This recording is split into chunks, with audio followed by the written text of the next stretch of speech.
Kita mau bersama-sama belajar lagi firman Tuhan dari Injil Lukas pasal 21 mulai ayat 1 sampai dengan ayat keempat.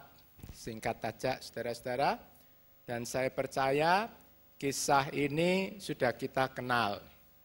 Tapi sebagai orang-orang luar biasa, tidak cukup kita cuma mengenal, kita tahu. Tapi kita mau menjadi pelaku-pelaku firman Tuhan. Amin. Persembahan seorang janda. Dan sambil memandang, dia, Tuhan Yesua, melihat orang-orang kaya yang sedang memasukkan persembahannya ke dalam perbendaharaan. Dan dia melihat juga seorang janda miskin yang sedang memasukkan 2 lepton ke sana. Dan dia berkata, sesungguhnya aku berkata kepadamu, janda miskin ini memberi lebih banyak daripada semua orang itu. Sebab semua orang itu memberi persembahan kepada Elohim dari kelimpahannya, tetapi dia memberi dari kekurangannya, yaitu seluruh kehidupan yang ia miliki. Dia memberi dari kekurangannya, yaitu seluruh kehidupan yang ia miliki. Saudara-saudara, janda miskin ini, walaupun dia miskin, tidak punya banyak uang, tapi dia termasuk salah satu dari anak-anak Tuhan yang dipuji oleh Tuhan. Dan saya percaya kemiskinannya yang sementara di dunia itu menghasilkan kekayaan dan kemuliaan yang luar biasa di dalam alam kekekalan bersama Tuhan. Kita semua tentu ingin kaya yang kekal, saudara-saudara. Kaya yang kekal. Bagaimana rahasianya? Yaitu seperti janda miskin ini. Jadi saudara-saudara, kalau kita ke rumah Tuhan, kita ke gereja, saudara mesti menyadari di mana Tuhan Yesua berdiri. Pada waktu saudara masuk, saya percaya Tuhan Yesua berdiri menurut Lukas ini di depan peti persembahan. Jadi di situ ada persembahan, di depan juga ada peti persembahan. Kemudian Tuhan melihat orang-orang yang mempersembahkan. Dia lihat ada banyak orang kaya mempersembahkan banyak. Baik tentu, tapi belum sangat baik, belum mendapat pujian yang dari Tuhan. Kemudian pada waktu dia lihat ada satu orang janda miskin janda ini mungkin juga sudah tua, dia memasukkan 2 lepton. Lepton itu mata uang yang terkecil di mata uang Yunani. Jadi mungkin kalau kita mata uang rupiah, kalau mata uang kertas yang kecil mungkin 1.000 rupiah ya mungkin. 1.000 rupiah, 100 rupiah apa masih ada koin ya. Kalau kita anggap aja 1.000 atau dia memasukkan 2.000 rupiah. Sama Tuhan Yesua dia dipuji 2.000 rupiah lebih banyak dari mungkin yang kaya-kaya memberikan 100.000, mungkin ada yang ngasih 500.000, tapi janda ini 2.000 rupiah tapi mendapat pujian dari Tuhan. Saudara lihat kenapa alasannya? Karena dia memberi dari kekurangannya, yaitu seluruh kehidupan yang ia miliki. Jadi kalau sekarang 2.000 rupiah untuk beli nasi pecel masih bisa kira-kira ya saudara-saudara, untuk nasi pecel yang sederhana lah, saya percaya masih bisa membeli nasi. Jadi rupanya janda miskin ini di kantongnya itu uangnya itu tinggal 2.000 rupiah. Nah mestinya 2.000 itu dia pakai untuk membeli nasi atau kalau di Israel beli roti atau makanan sehari-hari untuk dia makan pada hari itu. Tetapi karena dia begitu mengasihi hati Tuhan, dia menyerahkan hidupnya kepada Tuhan. Dia ingin memberi sesuatu yang terbaik bagi Tuhan yang sudah menyelamatkan dia. Dia masukkanlah uang makannya itu seluruhnya ke peti persembahan. Karena itu kemudian dipuji sama Tuhan. Yang lain-lain memberi itu baik, tapi mereka memberi dari kelimpahannya itu harus. kalau sudah ada kelimpahan tidak memberi itu namanya kebacut. Saudara-saudara, itu bukan anak Tuhan yang benar. Tapi yang dipuji adalah janda miskin ini, saudara. Memberi dari kekurangannya, walaupun mungkin cuma Rp2.000, makannya 1 hari diberikan semua kepada Tuhan. Nah sekarang saudara-saudara, bagaimana kok bisa janda ini begitu berani memberikan makannya yang 1 hari itu kepada Tuhan? Tentu karena hatinya mengasihi Tuhan. Jadi yang Tuhan lihat itu sampai hatinya yang mengasihi diwujudkan di dalam persembahan kepada Tuhan, saudara-saudara. Dan sayangnya di sini tidak diceritakan selanjutnya bagaimana nasib dari janda miskin ini. Tapi saya percaya kalau mengacu kepada banyak ayat-ayat lain, Tuhan kan berjanji, berilah, maka kamu akan diberi suatu takaran yang baik, dikoncangkan, dipadatkan, nanti akan berlimpah ke dalam ribaanmu. Jadi pasti Tuhan akan memberkati janda miskin ini dengan berlimpah-limpah. Dan saya percaya dia mungkin tidak terus-menerus miskin, dia bisa diangkat oleh Tuhan dan dia bisa memberikan lain kali persembahan-persembahan yang lebih baik dalam arti jumlah dan kualitasnya juga, saudara-saudara. Jadi saudara kita lihat di sini yang dilihat oleh Tuhan itu yaitu kualitas pemberian. Jadi dilahir daripada kasih, kemudian seberapa kita mampu, saudara, memberikan. Tuhan tidak melihat jumlah absolutnya, artinya tidak lihat 100.000-nya, atau 10.000-nya, atau 5.000-nya, atau 2.000-nya. Justru yang 2.000, yang sedikit ini mendapat pujian, saudara-saudara. Karena apa? Karena ya memang kemampuannya seperti itu, dan dia memberikan dari kasih. Kita sama-sama belajar firman Tuhan. Kita mau belajar mengubahkan cara berpikir kita supaya kita bisa menjadi seperti janda miskin ini, saudara-saudara. Jadi janda miskin ini bisa memberikan semuanya karena apa? Yang pertama tadi karena dia mengasihi Tuhan. Tapi lebih dari itu saya percaya karena dia percaya, beriman itu bukan cuma percaya, oh tahu, percaya Tuhan mati, ya sudah percaya titik, bukan.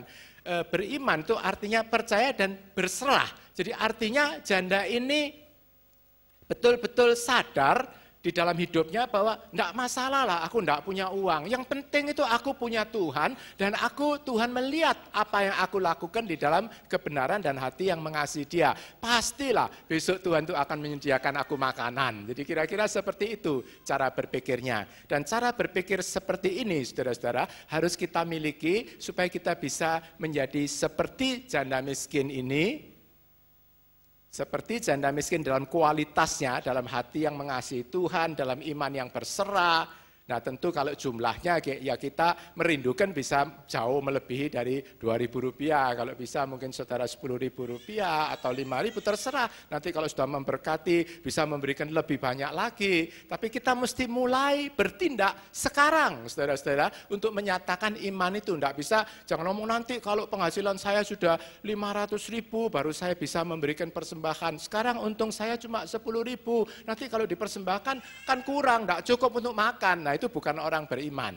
Begitu ada uang, begitu ada Tuhan, berkat Tuhan, itu kita kembalikan perpuluhan dan seberapa Roh Kudus gerakkan kita berikan persembahan berupa taburan-taburan. Mari hari ini kita sama-sama belajar, saudara. Kita mau baca bersama-sama firman Tuhan. Jadi saya tayangkan di sini supaya kita gampang bacanya. Jadi di sini saya kasih judul, kita semua mempersiapkan diri untuk menerima pujian dari Tuhan dan untuk menerima berkat daripada Tuhan.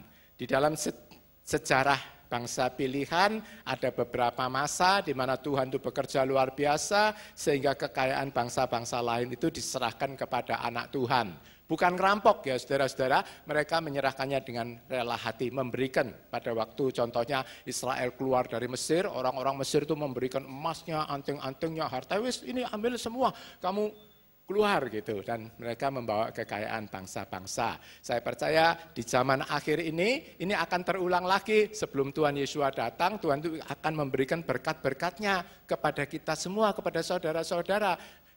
Berkat-berkat keuangan termasuk di dalamnya saudara-saudara dan kita mau mempersiapkan diri untuk itu. Jadi hanya 3 poin yang akan kita pelajari pada sore hari ini, tidak banyak. Tapi yang penting saudara betul-betul ngerti dan kemudian dipraktekkan, saudara-saudara. Yang pertama, bagaimana kita bisa memberi dengan baik seperti janda miskin ini? Yang pertama kita harus menyadari bahwa begitu saudara percaya Tuhan Yeshua, kita bertobat, dari manusia berdosa, kita tinggalkan dosa, kita percaya Tuhan Yeshua, kita undang Tuhan Yeshua sebagai Tuhan dan Tuhan yang menguasai seluruh kehidupan kita termasuk keuangan kita. Begitu kita masuk perjanjian dengan Tuhan, maka kita hidup di dalam perjanjian berkat dengan Bapa Yahweh. Karena itu kita mesti memiliki pikiran, saya sebut itu mental kelimpahan. Jadi yang pertama, kita mesti memiliki apa? Mental kelimpahan. Mari kita ulangi, saya memiliki mental kelimpahan. Saya memiliki mental kelimpahan. Saya memiliki mental kelimpahan. Nggak masalah saudara masih kekurangan, mungkin makannya baru 1 atau 2 kali. Atau masih kekurangan penghasilan, tidak masalah. Yang dibicarakan sendiri di sini adalah mental atau cara berpikir. Sebab cara berpikir ini yang asalnya dari iman kita, itu akan menghasilkan perubahan hidup. Tapi kalau kita di dalam kekurangan kita terus ngomong, aku ini kurang, kok Tuhan tidak memberkati, nah itu tidak bisa merubah hidup. Nah kita mau merubah hidup apa enggak, saudara-saudara? Kita mau kan merubah hidup, merubah untuk kebaikan kita semua, untuk kemuliaan Tuhan. Nah, bagaimana caranya kita memiliki mental kelimpahan? Jawabnya, Roma 10 ayat 10. Kita baca sama-sama, saudara-saudara. 1, 2, 3. Dengan hati orang percaya dan dibenarkan, dengan mulut orang mengaku dan diselamatkan. Ini sama dengan iman. Jadi iman itu adalah dengan hati kita percaya, dengan mulut kita omongkan, dan kita percaya bahwa yang kita omongkan itu akan terjadi.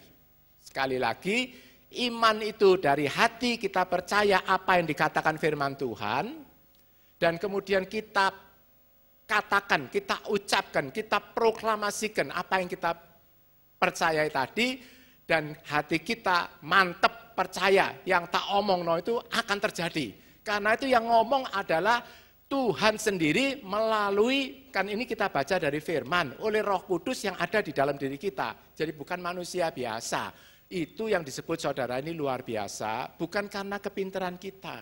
Tapi luar biasa itu karena ada Tuhan, ada Roh Kudus yang di dalam diri kita. Dan ada firman Tuhan yang memberi kita makanan, memberikan kekuatan, memberikan berkat, kesehatan, juga keuangan supaya bisa meningkat sosial ekonominya. Jadi rahasianya dengan hati percaya, dengan mulut mengaku. Nah mari sekarang kita praktekkan percaya apa, kan gitu saudara. Mari kita sama-sama mengaku. Sudah saya susunkan ada 4 atau 5 ayat mau kita hafalkan. Kejadian 22 ayat 17. Kita ucapkan 3 kali sambil dihafalkan ya saudara. 1, 2, 3. Tuhan akan memberikan aku berlimpah-limpah. Sekali lagi, Tuhan akan memberkati aku berlimpah-limpah. Tuhan akan memberkati aku berlimpah-limpah. Tuhan akan memberkati aku berlimpah-limpah. Jadi kalau saudara lagi masalah keuangan, atau suaminya kerja 1 hari tidak membawa penghasilan, jangan ngomel. Jangan sakit hati, jangan susah. Saudara katakan, Tuhan akan memberkati aku, suamiku, anakku, keluargaku berlimpah-limpah. Amin, saudara. Tuhan akan memberkati aku berlimpah-limpah. Kemudian Ulangan 8 ayat 18, 1, 2, 3. Tuhanlah yang memberiku kekuatan untuk memperoleh kekayaan. Tuhanlah yang memberiku kekuatan untuk memperoleh kekayaan. Tuhanlah yang memberiku kekuatan untuk memperoleh kekayaan. Jadi kalau mau memperoleh berkat keuangan dari Tuhan, harus ada apa? Kekuatan. Jadi artinya orang yang ingin diberkati oleh Tuhan tidak boleh malas. Malas itu dari setan. Malas itu bukan dari Tuhan. Di dalam 1 Tesalonika itu Tuhan memperingatkan dengan keras, orang Kristen, orang percaya yang sudah percaya ditebus oleh darah Tuhan, harus bekerja dan bekerja dengan rajin seperti untuk Tuhan. Orang yang malas nggak usah dikasih makan, kata Tuhan seperti itu, saudara-saudara. Keras ya peringatannya, tapi enggak apa-apa, saudara. Obat yang keras tapi sembuh, tubuh sehat, jiwa bahagia, kemudian ekonomi diberkati sama Tuhan. Itu yang penting kan saudara-saudara. Jadi sekali lagi kita ucapkan ini dua-dua sama-sama ya saudara. 1, 2, 3. Tuhan akan memberkati aku berlimpah-limpah dan Tuhanlah yang memberiku kekuatan untuk memperoleh kekayaan. Jadi sekali lagi rencana Tuhan saudara itu berkecukupan di dalam keuangan. Mari kita lihat ayat perjanjian baru. Sama isinya saudara. 2 Korintus pasal 8 ayat yang ke-9. Sama-sama saudara. 1, 2, 3. Anugerah Tuhan ialah sekalipun kaya, Tuhan Yesua menjadi miskin karena aku, supaya aku dapat menjadi kaya oleh kemiskinannya. Anugerah Tuhan ialah sekalipun kaya, Tuhan Yesua menjadi miskin karena aku, supaya aku dapat menjadi kaya oleh kemiskinannya. Sekali lagi, anugerah Tuhan ialah sekalipun kaya, Tuhan Yesua menjadi miskin karena aku, supaya aku dapat menjadi kaya oleh kemiskinannya. Saudara kan tahu Tuhan kita itu memiliki segala sesuatu, Dia yang menciptakan segala sesuatu, Dia yang memiliki segala sesuatu, bumi segala isinya emas, perak, bahkan planet-planet di luar bumi itu semua bikinan Tuhan dan milik Tuhan. Kekayaannya luar biasa. Tetapi di dalam satu saat 2000 tahun yang lalu Tuhan itu dari yang begitu kaya, mulia, disembah malaikat, Dia menjadi manusia, lahir di mana? Di kandang.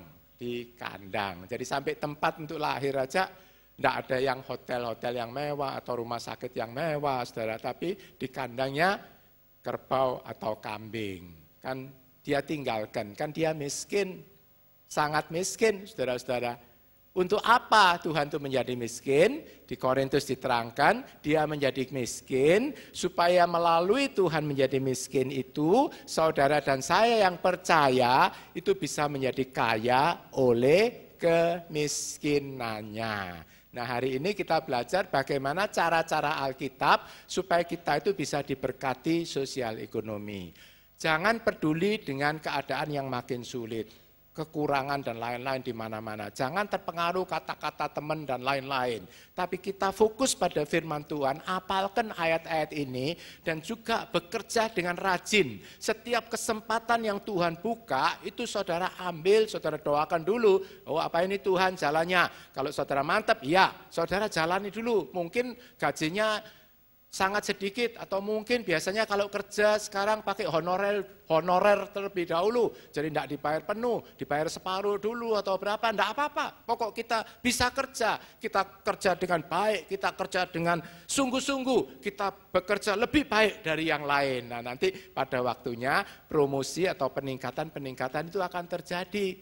Jadi gosip, negatif, sikap malas, itu semua kita buang, saudara-saudara. Ini salah satu rahasia bagaimana kita bisa menerima berkat keuangan daripada Tuhan.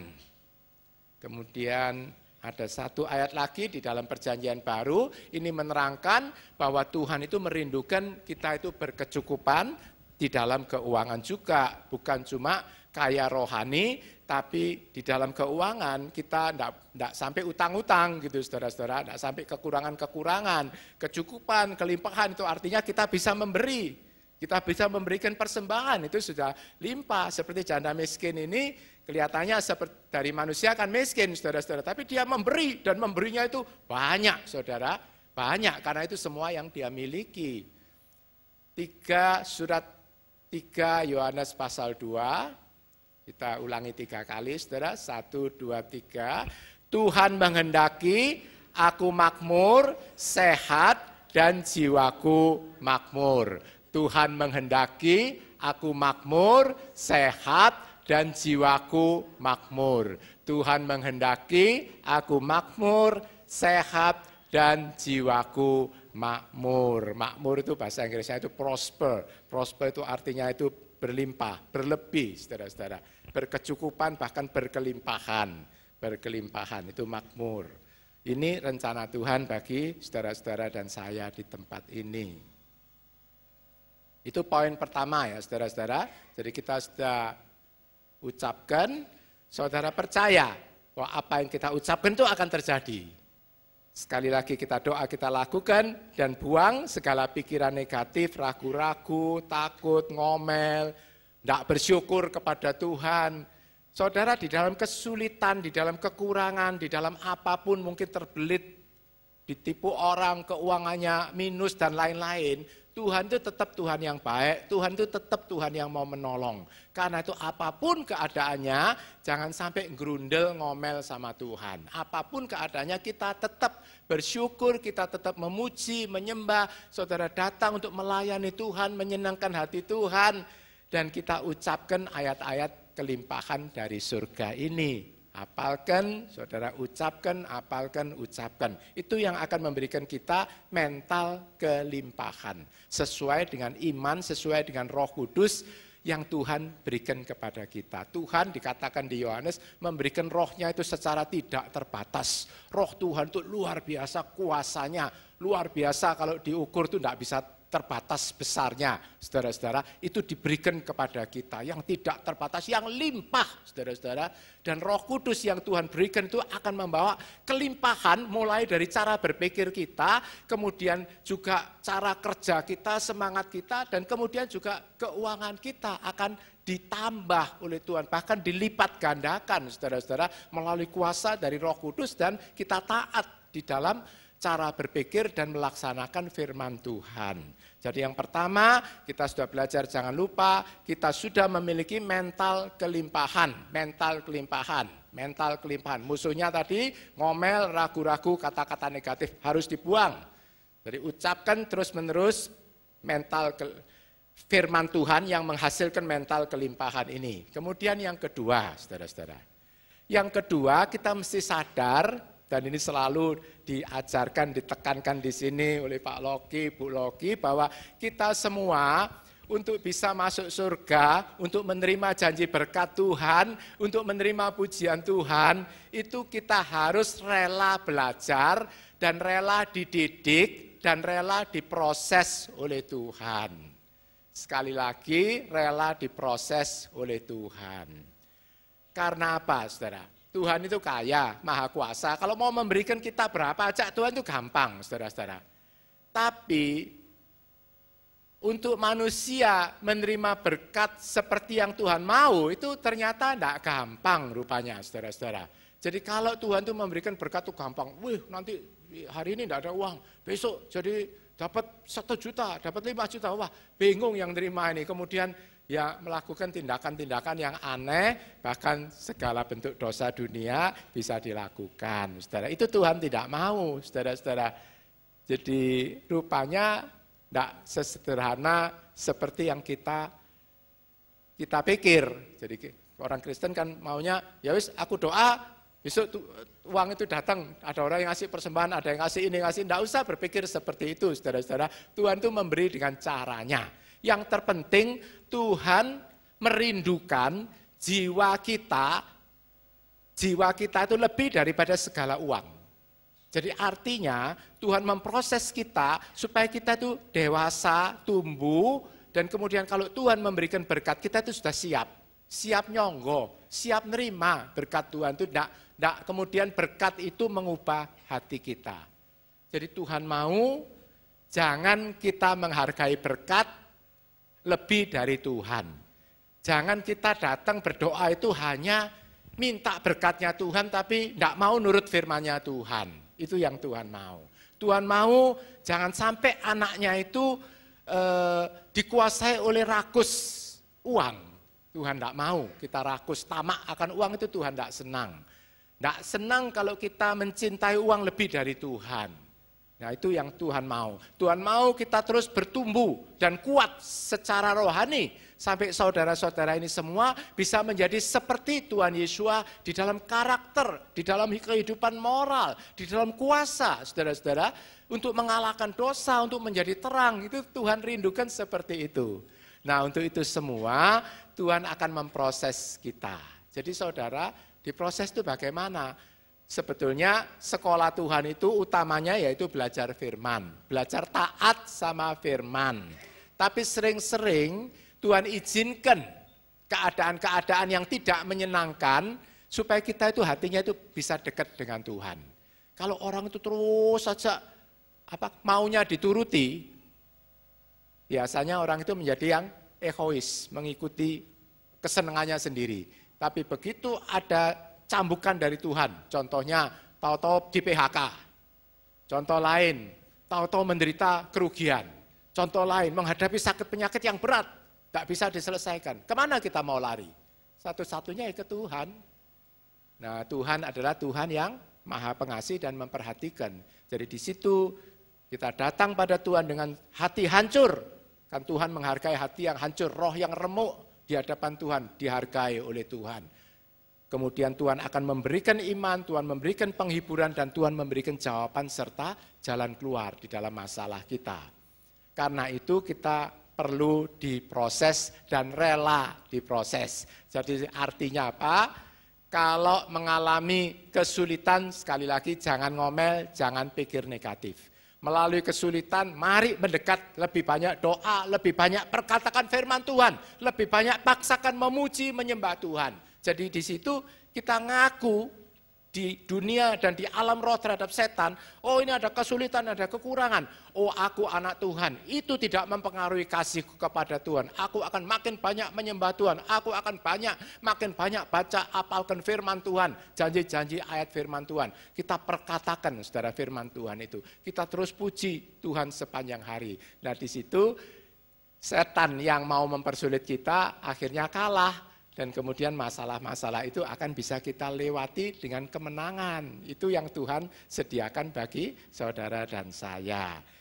Sekali lagi, diproses, menghadapi kesulitan, PHK, jangan putus asa, jangan minum Baygon, jangan minum obat-obat sabu-sabu dan macam-macam saudara.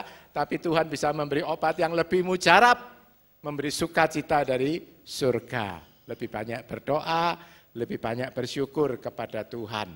Ini jangankan kita, Abraham aja yang disebut sahabat Tuhan, Tuhan berjanji memberi anak, tapi Abraham harus nunggu berapa saudara? 25 tahun. Padahal umurnya sudah tua, jadi Tuhan janji nanti akan ada anak. Tapi ditunggu-tunggu 5 tahun, 10 tahun, 15 tahun belum datang, belum hamil-hamil.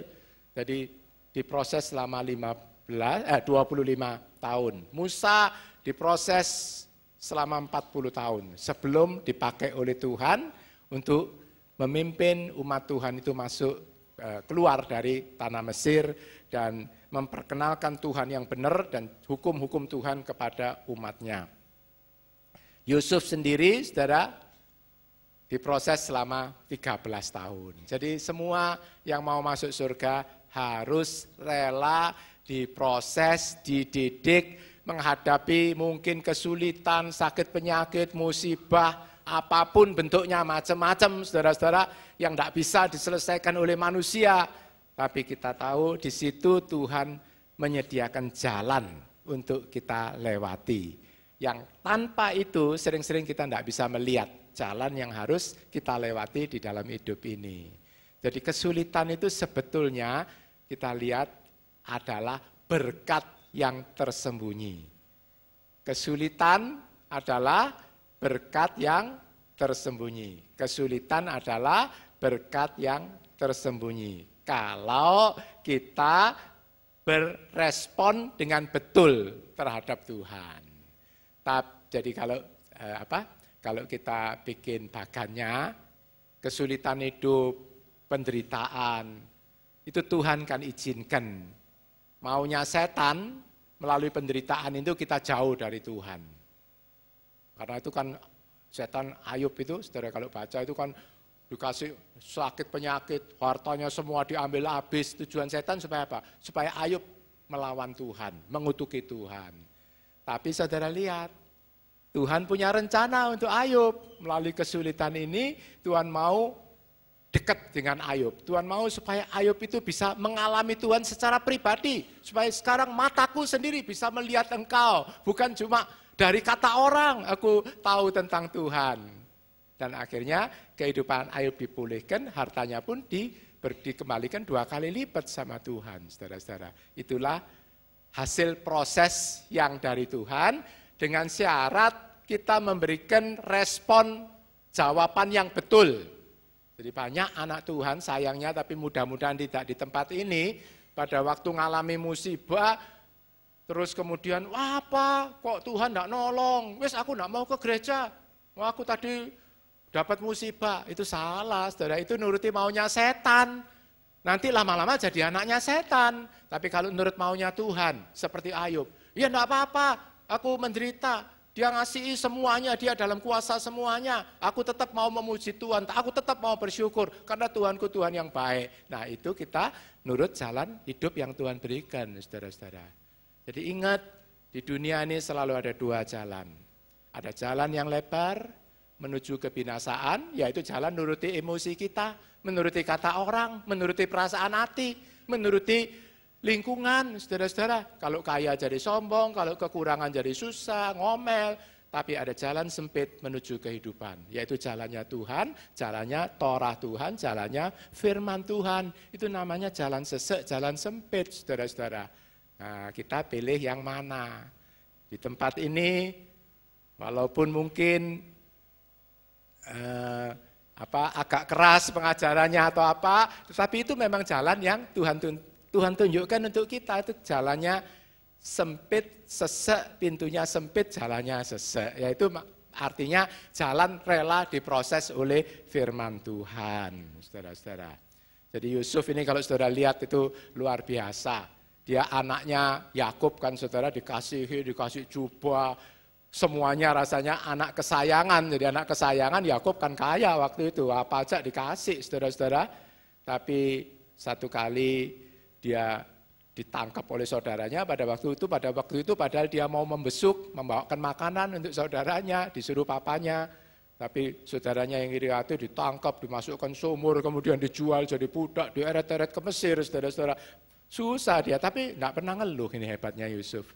Kemudian dia kerja di Potifar, dia dapat pangkat yang tinggi karena terus rajin dia. Dicobai oleh istri Potifar. Tapi dia tetap menjaga kekudusan, tidak jatuh. Karena itu dia difitnah, dimasukkan penjara sampai bertahun-tahun di penjara.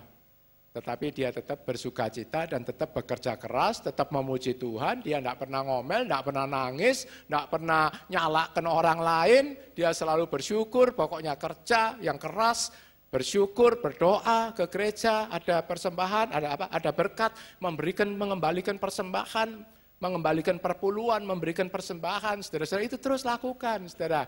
Nanti tanpa terasa kehidupan kita itu akan ditambah oleh Tuhan, tambah oleh Tuhan. Tidak usah ikut demo dan lain-lain. Kita kerja aja yang sungguh-sungguh dan tunjukkan kualitas anak-anak Tuhan, anak-anak Bapak Yahweh yang luar biasa itu, saudara, harus kita nyatakan. Jadi bukan cuma omong. Nah, kita di sini itu kita omong itu supaya kita bisa praktekkan. Saudara dan saya ini sebagai anak-anak Tuhan yang luar biasa. Luar biasa artinya lebih dari yang biasa. Jadi yang pertama tadi miliki mental kelimpahan. Yang kedua, kita rela diproses makin dekat Tuhan, makin suka melayani Tuhan, makin suka memuji Tuhan. Yang ketiga, kita praktekkan kelimpahan mental kelimpahan yang kita latih tadi sesuai dengan tujuan Tuhan. Jadi artinya singkatnya itu, kalau kita mempunyai penghasilan, yang pertama-tama kita harus ingat adalah Tuhan. Jadi jangan lupa, kalau ibu atau bapak berdagang mempunyai keuntungan, bukan modal ya saudara, keuntungan, katakan hari ini punya keuntungan 20.000, jangan lupa 2.000 yang pertama itu milik Tuhan. Jadi kalau saya sendiri, kan saya dokter itu praktek dapat uang. Jadi begitu saya dapat uang, saya di lemari itu saya sediakan, kalau untuk saya itu saya 3 kotak, saudara. Nah, istri saya yang kadang hitung, kotak pertama itu pokok perpuluhan itu milik Tuhan, saya tulis perpuluhan, jadi dari penghasilan ini dimasukkan ke kotak itu. Jadi itu sudah milik Tuhan, gitu saudara. Kemudian kotak yang kedua dan ketiga itu kotak persembahan atau taburan, saudara-saudara. Jadi perpuluhan itu langsung, jadi 20.000, 2.000 masukkan kotak ini. Kemudian yang lain itu menurut pimpinan Roh Kudus saja. Sementara ini begitu, saudara-saudara. Jadi Tuhan sebetulnya, kenapa? Apa Tuhan itu perlu uang? Tidak perlu, saudara. Tuhan kita itu tidak perlu uang. Yang perlu uang itu kita semua. Bagi Tuhan uang itu sebetulnya tidak penting. Yang penting itu kita itu menjadi dewasa seperti Tuhan Yesus, tidak terikat uang, tapi kita bisa menghasilkan uang banyak gitu kira-kira saudara. Punya kuasa dari surga. Jadi bagi anak Tuhan uang itu penting apa enggak? Penting ya saudara. Jadi saudara jangan ngomong, saya sudah jadi orang Kristen, jadi enggak perlu punya uang. Nanti makan mana dari surga atau makan firman saja sudah cukup, kan enggak bisa saudara. Kita ya perlu uang untuk makan, untuk sekolah, untuk semua. Kita mesti realistis saudara-saudara. Firman Tuhan itu mengajarkan kita realistis. Kita perlu uang apa enggak? Perlu uang gitu. Tapi saya enggak mau mencuri, saya enggak mau melawan firman Tuhan untuk mendapatkan uang. Karena saya punya mengasihi Tuhan lebih dari uang. Nah itu maunya Tuhan seperti itu saudara-saudara. Dan uang ini sangat penting saudara bagi anak Tuhan. Karena itu penguji hati. Artinya apa?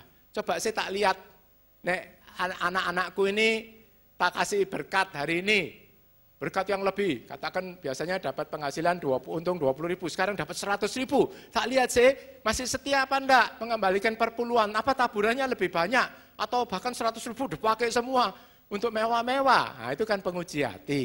Atau satu kali diizinkan sama Tuhan, oh biasanya 10.000, 20.000 tiap hari itu rutin dapat.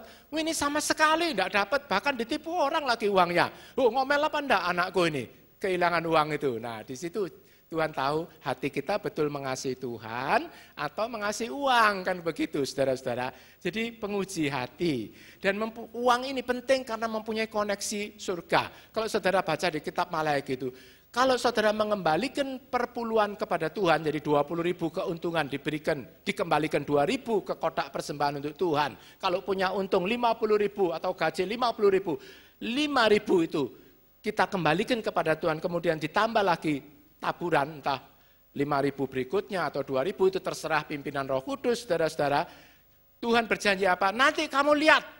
Apakah aku tidak akan membuka tingkap-tingkap langit dan mencurahkan berkat-berkat kepadamu dan aku akan menghajar belalang-belalang yang akan memakan berkat-berkat yang aku berikan. Jadi artinya apa saudara? Begitu kita mengembalikan perpuluhan, itu koneksi, pintu surga berkat itu dibuka sama Tuhan. Dan saudara diberi, kemudian ada pekerjaan, ada orang yang nawari ini, ada orang yang nawari ini, padahal pekerjaan dulu tertutup terus. Itu pintu surga tertutup, saudara. Tapi begitu pintu surga itu dibuka, dan kita sudah siap, kita lihat, oh ini, saudara akan mendapat pekerjaan, mendapat tawaran kerjasama, mendapat apalah, pokoknya nanti akan menghasilkan uang, begitu saudara-saudara singkatnya. Nah itu rahasianya saudara. Jadi jangan lupa, ini bukan pelajaran yang cuma diketahui, tapi ini saya sudah praktekkan mulai saya serius sama Tuhan, 50 tahun saudara, 40 tahun lebih saya sudah praktekkan dan Tuhan tidak pernah mengecewakan saya di dalam keuangan saudara-saudara. Dan Tuhan terus bisa melimpahkan berkat-berkat seperti yang Tuhan inginkan. Jadi sebetulnya saudara, Tuhan itu menyediakan berkat itu banyak untuk kita, supaya kita itu tidak sampai utang-utang, tidak sampai kekurangan saudara. Tetapi karena kita tidak mengerti rahasia ini, jadi kita kira, oh nek dapat uang itu ya ini kerjaku apa, bukan, itu semua berkat Tuhan saudara. Jadi kalau kita taat firman Tuhan, itu punya koneksi dengan surga. Mengembalikan perpuluhan, pintu surga dibuka. Fasilitas, kesempatan-kesempatan kerja itu semua bisa terbuka. Dan juga Tuhan kan bilang nanti belalang-belalang dihardik, dihajar sama Tuhan. Kalau kita tidak mengembalikan perpuluhan, uang itu akan habis juga. Tapi habisnya dengan kadang-kadang ditipu orang, kadang saudara mencret-mencret, mesti beli obat, mesti ke dokter, mesti masuk rumah sakit, orot-orot uangnya habis, saudara-saudara. Dan dapat sakit hati juga, dapat susah dan lain-lain. Tapi kalau kita mengembalikan perpuluhan, ada sukacita, pintu surga dibuka, dan bukan cuma keuangan kita yang ditambah sama Tuhan, tapi iman kita, kasih kita, doa kita, kalau hubungan sama Tuhan itu menjadi dekat, saudara. Karena kita mentaati firman Tuhan. Jadi sekali lagi, uang ini jangan dianggap tidak penting, bagi anak Tuhan pun itu penting. Jadi dulu saya waktu muda itu sering pergumulan saya, kan banyak kalau hamba Tuhan itu ngomong, wis orang Kristen itu tidak usah kerja soro-soro, kan sebentar Tuhan datang kita diangkat masuk surga. Nah saudara itu tidak benar. Lah saudara kalau masuk surga, saya tanya sekarang, saudara mau masuk dengan kemuliaan seperti janda miskin ini, atau saudara masuk dengan telanjang di surga? Tentu kita mau pakai pakaian yang bagus, rumah yang bagus, kemuliaan yang bagus. Banyak orang Kristen pikir, oh itu kan cuma kasih hadiah Tuhan. Enggak, saudara, bukan hadiahnya Tuhan. Kalau dari firman Tuhan, apa yang kita berikan, itu Tuhan ubahkan di dalam kekekalan. Nah ini koneksi kita dengan surga. Jadi kalau kita katakan aja ke sini, saudara korban, bawa teman, saudara besuk, korban berapa ribu rupiah, bawa sini, teman bisa percaya Tuhan Yesua, nanti di surga sama-sama bisa rame-rame di sana. Bahkan banyak orang bisa berterima kasih sama saudara-saudara. Karena uang kita gunakan dengan baik. Jadi itu koneksi dengan surga itu erat sekali. Tuhan Yesus bahkan mengatakan, di mana uangmu berada, di situ hatimu berada. Sekali lagi, di mana uangmu berada, di situ hatimu berada. Jadi kalau kita mentaati, mengembalikan perpuluhan, memberikan persembahan, artinya uang kita itu di surga. Di situ hati kita di surga. Ketemu Tuhan gampang, doa-doa gampang, enteng, dijawab sama Tuhan. Tidak rasa seperti tembok, seperti sulit dan lain-lain. Tidak, saudara-saudara. Jadi uang itu koneksinya dengan surga, itu sangat erat. Kan Tuhan itu bilang, cuma ada Tuhan, ada dua Tuhan di dunia ini. Yang satu Tuhan kita, Tuhan Yesua. Yang lain Tuhannya siapa? Mamon. Tuhannya orang dunia itu, Tuhannya itu Mamon.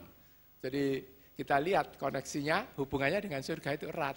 Kalau kita meninggalkan Mamon, bukan berarti mencari kemiskinan, kita tidak terikat sama uang, tidak didikte uang, tapi kita pakai uang dengan betul. Ya, nanti mengelola dengan betul tadi kita akan bahagia, tapi kalau salah kita akan menderita. Jadi singkatnya mengelola dengan benar, begitu ada keuntungan, ada gaji, pertama-tama 10% sisihkan, masuk kotak milik Tuhan, bukan lagi milik saya.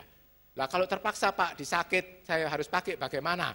Ya sudah saudara tulis surat utang sama kotaknya itu, ini saya utang tanggal ini 100.000, lain kali kan kita bayar. Tapi genapi saudara bayar, jangan sampai tidak dibayar. Kalau tidak dibayar itu artinya kita mencuri miliknya Tuhan. Mencuri miliknya Tuhan, saudara-saudara. Itu hukum rohani yang kekal. Jadi intinya bagaimana kita mau tadi yang kita hafalkan itu memiliki mental kelimpahan, kan kita caranya hafalkan terus. Kemudian yang prakteknya bagaimana, yaitu kita sekali lagi yang saya terangkan tadi, memberi dengan betul sesuai firman Tuhan. Jadi kalau dilihat besarnya, yaitu pertama 10%, kemudian taburan-taburan. Dan kalau kita memberikan dengan betul sesuai yang kita belajar sore ini, itu saudara itu seperti menabur. Jadi jangan kira uang kalau dipersembahkan itu hilang. Tidak, saudara-saudara. Itu menabur, sekali lagi menabur, dan keuntungannya lipat kali ganda. Sebab keuntungannya bisa dinikmati di muka bumi ini, dan juga dibawa sampai kita mati, saudara-saudara. Jadi saudara di dunia ini, Tidak ada satu bank pun yang bisa menjamin nanti kalau mati uangnya ditransfer ke surga. Tidak ada, saudara-saudara. Yang punya bank aja belum tentu masuk surga, saudara. Tidak ada. Tapi yang bisa jamin ini yaitu banknya Tuhan Yesua. Namanya Bank Kerajaan Surga. Jadi begitu saudara kembalikan perpuluhan, memberikan taburan-taburan, itu saudara mengirim uang kita itu ke Bank Kerajaan Surga yang dimiliki oleh Tuhan kita Yesua. Jangan lupa saudara-saudara, saudara tidak punya tabungan di BCA, tidak apa-apa. Tidak punya Bank Mandiri, tidak ada tabungan, tidak ada deposito, tidak apa-apa saudara-saudara. Tidak masalah. Yang terpenting kita punya tabungan banyak di banknya Tuhan Yesua.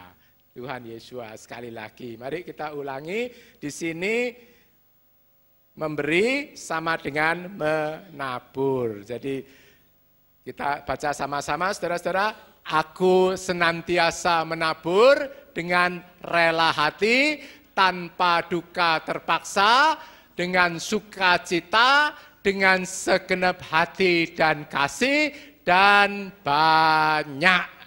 Dan banyak. Jangan lupa, kalau dulu saya muda, kalau pendeta berdoa itu selalu Tuhan, tolong terima persembahan kami yang sedikit ini. Jadi selalu sedikit, kan Tuhan di surga ngomong, aku ngasih kamu berkat kok sedikit-sedikit gitu. Tidak benar saudara, janda miskin sekali lagi jangan lihat jumlahnya. Pokok saudara sudah sungguh-sungguh mengembalikan perpuluhan dan lebih dari perpuluhan, saudara ngomong, persembahan yang banyak ini Tuhan, terimalah dengan sukacita dan berkati kami lebih banyak. Tidak apa-apa saudara, minta berkat lebih banyak, orang Bapak kita baik kok saudara, asal hati kita tulus tuh saudara-saudara, asal tulus, tidak boleh nanti diberkati banyak, terus ngelirik perempuan lain, tambah istri apa itu, tidak mau nanti disamblek sama Tuhan, saudara. Jadi mesti tulus. Mari sebagai penutup, kita semua ini orang yang kaya dalam Tuhan. Jadi sekali lagi jangan lihat deposito saudara. Pokok saudara sudah ingat, taat firman Tuhan, masukkan Bank Kerajaan Surga, ayat ini bisa kita perkatakan dengan iman dan akan kita alami dalam hidup ini. 1, 2, 3, Amsal 10, 24, 1, 2, 3. Aku orang yang menyebar harta, tetapi bertambah kaya. Bukan yang menghemat secara luar biasa, namun selalu berkekurangan. Aku orang yang menyebar harta, tetapi bertambah kaya. Bukan yang menghemat secara luar biasa, namun selalu berkekurangan. Terakhir, aku orang yang menyebar harta, tetapi bertambah kaya. Bukan yang menghemat secara luar biasa, namun selalu berkekurangan. Amin. Biarlah terjadi yang kita katakan Tuhan akan lakukan kepada saudara semua. Kita akan mengalami percepatan perbaikan ekonomi dalam hidup kita. Terpujilah nama Tuhan. Kita berikan aplaus untuk Tuhan Yesua HaMashiach. Amin.